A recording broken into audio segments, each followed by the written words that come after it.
Hi everyone, and welcome to Getting to Know Your Pacific Tigers on the Pacific Digital Network. I'm here with sophomore guard Lafayette Dorsey. Lafayette, pleasure to have you here. Pleasure to be here. Yeah, thanks for coming out. Well, let's get right into it. You finished your first year. Your first year is in the books. You've been working all summer, and just like that, your second season is around the corner. How do you feel? I feel pretty good. I want to give I appreciate my trainers back home in LA. They got me right this summer. Julius, Yvette, Rico Hines, and my boy Mookie, they got me right this summer. They really helped me focus on, changing my diet and changing my basketball habits, getting my tendencies right, and really working on my game this summer, really expanding a lot of stuff that I've been inputting into my game. So I feel like my sophomore season is going to be pretty good. That's great.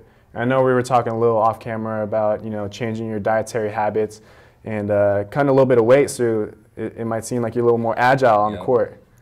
This past summer, I've dropped 21 pounds. I actually, started cutting out bread, a lot of the bread products. I've been eating a lot of red meat. I've really stopped eating a lot of fast food, McDonald's, Burger King, all that type of stuff. Just eliminated it, and it really helps me feel a lot better. I went from 202 to 180. So you're going to be flying on the court. Flying. That's great.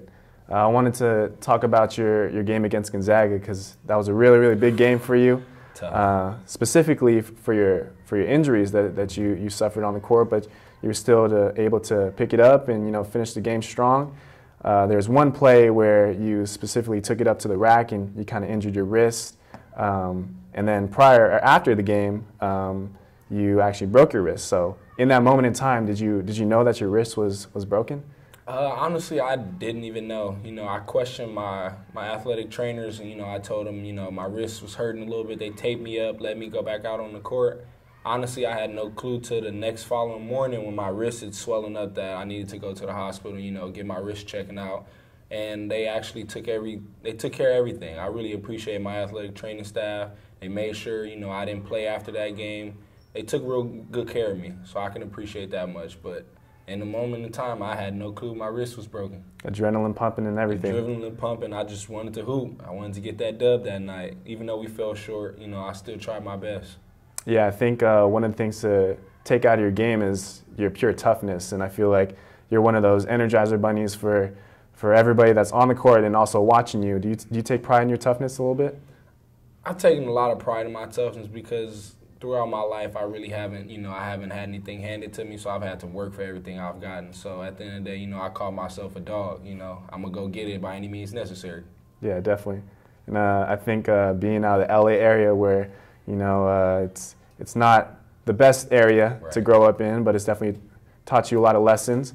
And I know you went back there for summer. You're playing some ball out there. What's one of the things that we can look forward to that you've been working on in your game this summer?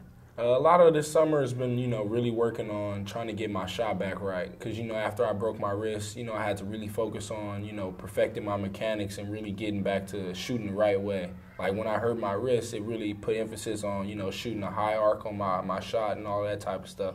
So it really helped me, really get to understand the parts of my game that I really needed to work on. Yeah, a little back to the basics sort of yes, action. Sir. And just to close things out, I want to talk about your role that you kind of had on the team last year. You're kind of like that utility six-man, someone who could provide that spark off the bench, but also be thrown into the rotation. Just having that experience that you had last year, especially for the new guys coming in, what kind of role do you expect to kind of be and ultimately show and kind of propel this team, especially for those new guys? This year, I'm just trying to, be a better leader on and off the court. I'm trying to, bring the young guys up, talk to a lot of them, help them, not make a lot of the mistakes that, I had to go through and have my coaches, keep reminding me about. But as I figured it out and kept going, it got more fluent as I kept playing.